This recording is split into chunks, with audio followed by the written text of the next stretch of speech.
శ్రీ గురుభ్యో నమ. ఆర్ఎన్ వాస్తు ఛానల్కి స్వాగతం. వాయువ్యంలో టాయిలెట్స్ కట్టేటప్పుడు కొన్ని ముఖ్యమైన వాస్తు జాగ్రత్తలు తీసుకోవాలి. వాస్తు జాగ్రత్తలు లేకుండా వాయువ్యంలో టాయిలెట్ కనుక కట్టినట్టయితే అనేక సమస్యలు గృహస్థును బాధిస్తాయి.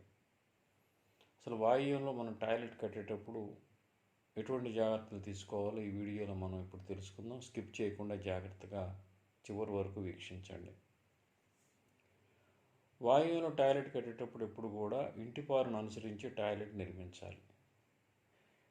అంటే ఇంటి పడమర పారు తీసుకొని మనం ఇంటి పారును అనుసరించి టాయిలెట్ కట్టాలి. ఇంటి పారులో లేకుండా టాయిలెట్ని ఎప్పుడు కట్టకూడదు. ఒకవేళ ఇంటికి పడమర వైపు ఎక్కువ ఖాళీ స్థలం వదిలివేసి మనం ఇప్పుడు ఉదాహరణకి తూర్పు ముఖం గల ఇళ్ళు అనుకుందాం. పడమర వైపు ఎక్కువ ఖాళీ స్థలం కనుక ఉంటే ఇంటిపారును అనుసరించి బయట వాయువ్యంలో కనుక టాయిలెట్ కట్టేటట్టయితే ఇంటిపారు నుంచి పూర్తిగా బయటికి పడమర వాయువ్యంలో టాయిలెట్ నిర్మించేటట్లయితే నైరుతిలో ఖచ్చితంగా రూమ్ ఉండాలి. నైరుతిలో రూమ్ లేకుండా వాయువ్యంలో టాయిలెట్ కట్టకూడదు. ఇంటిపారు దాటి వెనక నిర్మించేటప్పుడు ఈ జాగ్రత్తను మనం ముఖ్యంగా గమనించుకోవాలి. నైరుతిలో రూమ్ లేకుండా వాయువ్యంలో టాయిలెట్స్ కట్టకూడదు. కట్టినట్లయితే నైరుతి బరువు తగ్గుతుంది, వాయువ్యం బరువు పెరుగుతుంది. తద్వారా అనేక సమస్యలు గృహస్థును బాధిస్తాయి. ఇక పారు లోపల కట్టేటప్పుడైతే ఇంటి పారును ఖచ్చితంగా తీసుకొని మనం టాయిలెట్ నిర్మించాలి. ఇక మరో ముఖ్యమైన అంశం ఏంటంటే వాయువును కట్టే టాయిలెట్స్ ఎప్పుడు కూడా ఉత్తరం గోడకు టచ్ కాకూడదు. ఉత్తరం గోడ మీద ఎప్పుడు కూడా వాయువులో టాయిలెట్ నిర్మించకూడదు. ఇది అనేక అనర్థాలకు హేతువు. ఉత్తరం గోడ మీద కనుక టాయిలెట్ వెళ్ళినట్టయితే వాయువ్యం మూత అవుతుంది. తద్వారా ఆర్థిక పరిస్థితి దెబ్బతింటుంది. అనేక ఆరోగ్య సమస్యలు వస్తాయి. అనేక వివాదాలు, కోర్టు గొడవలు, చికాకులు కూడా రావచ్చు. అందువల్ల ఉత్తరం గోడ మీద ఎప్పుడు కూడా ఆనే విధంగా అంటే టచ్ అయ్యే విధంగా టాయిలెట్ నిర్మించకూడదు. ఇప్పుడు ఈస్ట్ ఫేసింగ్ గల ఇళ్ళకి మనం టాయిలెట్ కట్టేటప్పుడు పడమర ఇంటిపారు తీసుకుంటాం. మనం ఉత్తరం వైపు ఖచ్చితంగా ఖాళీ ఉండాలి. ఉత్తరం గోడ కానిచ్చేసి మనం ఇల్లు కట్టకూడదు, టాయిలెట్ కట్టకూడదు. ఇక మూడో జాగ్రత్త ఏంటంటే స్లాబ్ కింద టాయిలెట్ కట్టినప్పుడు వాయువ్యంలో ముఖ్యమైన వాస్తు జాగ్రత్త తీసుకోవాలి. మనం కొంతమంది ఇప్పుడు ఈస్ట్ ఫేసింగ్ ఇళ్ళు అనుకుందాం. ఉదాహరణకి స్లాబ్ ఒక 6 అడుగులు 7 అడుగులు పెంచుకుంటారు. ఆ స్లాబ్ కింద వాయువ్యంలో టాయిలెట్ కట్టేటప్పుడు ఇంటికి ఎటువంటి పరిస్థితుల్లో టచ్ కాకూడదు. అలాగే స్లాబ్కి కూడా టచ్ కాకూడదు. ఉత్తరం గోడకు టచ్ కాకూడదు. ఇండిపెండెంట్ స్ట్రక్చర్ లాగా ఉండాలి. అంటే స్లాబ్ పార్ను అనుసరించి కట్టాలి. స్లాబ్ పార్ తీసుకోవాలి. స్లాబ్ బయటంచి పారు నుంచి లోపల కట్టుకోవాలి టాయిలెట్. స్లాబ్ కింద కట్టేటప్పుడు మనం ఈ జాగ్రత్త గమనించాలి. స్లాబ్ పారు తీసుకొని లోపలికి నిర్మించి ఇంటి గోడకి టచ్ కాకూడదు, ఉత్తరం గోడకి టచ్ కాకూడదు, ఇంటి స్లాబ్కి కూడా టచ్ కాకూడదు. అలాగే అండర్ గ్రౌండ్లో బీమ్స్ కూడా ఇంటి బీమ్స్ వాయువు పెంచి దాని మీద టాయిలెట్స్ కొంతమంది పెడుతూ ఉంటారు. ఇది కూడా తప్పు. అండర్ గ్రౌండ్లో కూడా మనం ఇంటి బీమ్స్ వాయువులను పెంచి దాని మీద టాయిలెట్స్ కట్టకూడదు. పైన కనపడవు కదా, కింద భూమిలో ఉంటాయి కదా అనుకుంటారు. కానీ కింద భూమిలో ఇంటి ఆకారం మారుతుంది. అందువల్ల అడుగును భూమి లోపల కూడా వాయువ్యంలో భీమును పెంచి దాని మీద టాయిలెట్ కట్టకూడదు. అంటే స్లాబ్ కింద టాయిలెట్ కట్టేటప్పుడు టాయిలెట్ ఇంటి కానకూడదు, పైన స్లాబ్ కానకూడదు.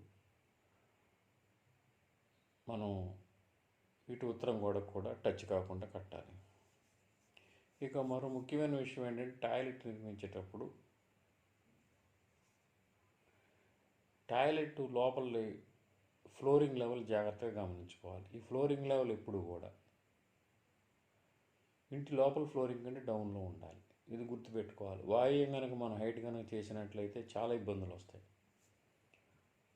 అందువల్ల ఇంటి లోపల ఫ్లోరింగ్ మీద టాయిలెట్ లోపల ఫ్లోరింగ్, వాయువ్యంలో కట్టే టాయిలెట్ లోపల ఫ్లోరింగ్ తక్కువ ఉండాలి. తక్కువ లేకుండా హైట్ కనుక ఉన్నట్లయితే చాలా ఇబ్బందులు వస్తాయి. కొన్ని అనివార్య కారణాల వల్ల తక్కువ పెట్టడం కుదరినప్పుడు ఇంటికి సమానంగా ఫ్లోరింగ్ లెవెల్ పెట్టినా తప్పులేదు. ఇంటి ఫ్లోరింగ్ అంటే కూడా ఎటువంటి పరిస్థితుల్లో హైట్ అనేది రాకూడదు. ఇది ముఖ్యంగా గమనించుకోవాలి. టాయిలెట్స్ వాయువులు కనుక మనం తప్పుతో కట్టినట్టయితే అనేక అనర్థాలు వస్తాయి. అంటే దోషంతో కనుక కట్టుకున్నట్లయితే ఇప్పుడు చెప్పిన ఈ జాగ్రత్తలు పాటించకుండా టాయిలెట్స్ మనం వాయువును కనుక నిర్మించినట్లయితే ఆర్థికంగా గృహస్థు దెబ్బతింటాడు.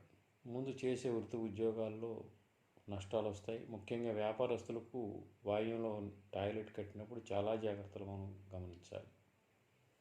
ఇప్పుడు చెప్పిన జాగ్రత్తలు తీసుకోవాలి. దోషం లేకుండా నిర్మించుకుంటే బాగా కలిసి వస్తుంది. ఏమాత్రం వాస్తు దోషం ఉన్నా కానీ చేసే వ్యాపారంలో నష్టం రావచ్చు, లీగల్ ప్రాబ్లమ్స్ ఉండొచ్చు, గొడవలు ఉండొచ్చు, పార్ట్నర్స్ మధ్య కూడా విభేదాలు అనేవి ఉండొచ్చు. ఇక మనం వాయువును టాయిలెట్ కట్టేటప్పుడు తీసుకోవాల్సిన మరొక ముఖ్యమైన జాగ్రత్త ఏంటంటే గేటుకు ఎదురుగా సాధ్యమైనంత వరకు గేటుకు ఎదురుగా, అంటే ఇప్పుడు ఈస్ట్ ఫేసింగ్ ఇళ్ళకి ఈశాన్యంలో పెద్ద గేటు పెట్టారనుకుందాం మనం. అంటే ఉత్తరం వైపు ఒక ఈస్ట్ ఫేసింగ్ ఇల్లు ఉంటే దానికి ఉత్తరం వైపు 10 అడుగులు ఖాళీ స్థలం కనుక ఉన్నట్లయితే ఆ 10 అడుగుల్లో పెద్ద గేటు కనుక తూర్పు ఈశాన్యంలో పెట్టినట్లయితే ఆ గేటుకు ఎదురుగా టాయిలెట్స్ కట్టేటప్పుడు చాలా జాగ్రత్త వహించాలి. ఆ గోడలు పడకుండా జాగ్రత్త పడాలి. పడితే 2 గోడ మూలలో పడవచ్చు, కానీ ఒక గోడ మూల పడకూడదు. మరో ముఖ్యమైన విషయం ఏంటంటే ఈ వాయువులు కట్టే టాయిలెట్స్కి ఎదురుగా సెప్టీ ట్యాంకులు వేస్తూ ఉంటారు. ఈ సెప్టీ ట్యాంకులు కూడా చాలా విధమైన పొరపాట్లు జరుగుతాయి. సెప్టీ ట్యాంక్ వేసేటప్పుడు కూడా టాయిలెట్కి ఎదురుగా వాయువులు నిర్మించిన టాయిలెట్కి ఎదురుగా ఉత్తరంలో కనుక సెప్టీ ట్యాంకులు వేసినట్లయితే టాయిలెట్ యొక్క గోడలు ఆ సెప్టీ ట్యాంక్ ఎదురుగా లేకుండా చూసుకోవాలి. గోడలు సెప్టీ ట్యాంక్ ఎదురుగా ఉండకూడదు. టాయిలెట్ లోపలగా ఎంత కొలత ఉందో ఆ కొలత వచ్చే విధంగానే సెప్టీ ట్యాంకులు వేసుకోవాలి. గోడ పారు తప్పకూడదు. సెప్టీ ట్యాంక్ గోడలు టాయిలెట్ గోడలు సెప్టీ ట్యాంకులో ఉండకుండా జాగ్రత్త పడాలి మనం.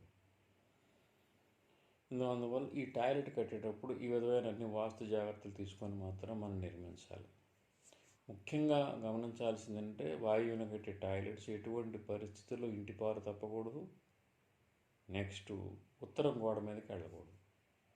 ఉత్తరం గోడ మీదకి టచ్ చేస్తూ కనుక టాయిలెట్ కట్టినట్టయితే చాలా అనర్థాలు జరుగుతాయి. ఇంటి లోపల పారు, ఇంటి గోడ పారు ఖచ్చితంగా కలుపుకోవాలి. వీలుంటే లోపల కనుక టాయిలెట్స్ కనుక ఉన్నట్లయితే ఆ పారు కూడా కలుపుకొని కట్టుకోవడం బెస్ట్. ఉదాహరణకి తూర్పు ముఖంగా ఇళ్ళకి మనం ఒక బెడ్రూమ్ నైరుతులు ఇస్తాం, ఇంకో బెడ్రూమ్ వాయువ్యంలో ఇస్తాం, సెంటర్లో టాయిలెట్స్ ఇస్తాం మనం. ఆ సెంటర్ గోడ పార్లో వాయువ్యంలో మనం టాయిలెట్స్ కట్టుకుంటే ఎటువంటి ఇబ్బంది ఉండదు. అంటే మనం స్థూలంగా చెప్పేది ఏంటంటే వాయువ్యంలో కట్టే టాయిలెట్ ఉత్తరం గోడ మీదకి వెళ్ళకూడదు. ఇంటి స్లాబ్ కింద కట్టే టాయిలెట్స్ ఇండిపెండెంట్ స్ట్రక్చర్ లాగా ఉండాలి. స్లాబ్ కానకూడదు, ఇంటి పారు తప్పకూడదు, ఇంటికి ఆనకూడదు, ఉత్తరం గోడకు కూడా ఆనకూడదు. టాయిలెట్ లోపల ఫ్లోరింగ్ లెవెల్ ఇంటి లోపల ఫ్లోరింగ్ కంటే డౌన్లో ఉండాలి. లోపల అమర్చే బేసిన్ మాత్రం కమోడ్ ఎటువంటి పరిస్థితుల్లో తూర్పు ఉత్తరాలుగా పెట్టకూడదు, ఉత్తర దక్షిణాలుగా పెట్టుకోవాలి. నార్త్ ఫేసింగ్లో పెట్టాలి. కమోడ్ నార్త్ ఫేసింగ్లో ఉండాలి. అదేవిధంగా సెప్టీ ట్యాంకులు, ఈ టాయిలెట్కి ఎదురుగా సెప్టీ ట్యాంకులు వేసేటప్పుడు తగు జాగ్రత్తలు తీసుకోవాలి. ఈ విధమైన వాస్తు జాగ్రత్తలు తీసుకొని కానీ టాయిలెట్స్ కడితే వాయువు టాయిలెట్ వల్ల చాలా లాభం కలుగుతుంది. శ్రీ దత్త శరణం. శ్రీ ఉమామహేశ్వర్ కృపాసిద్ధిరస్తు. స్వస్తి.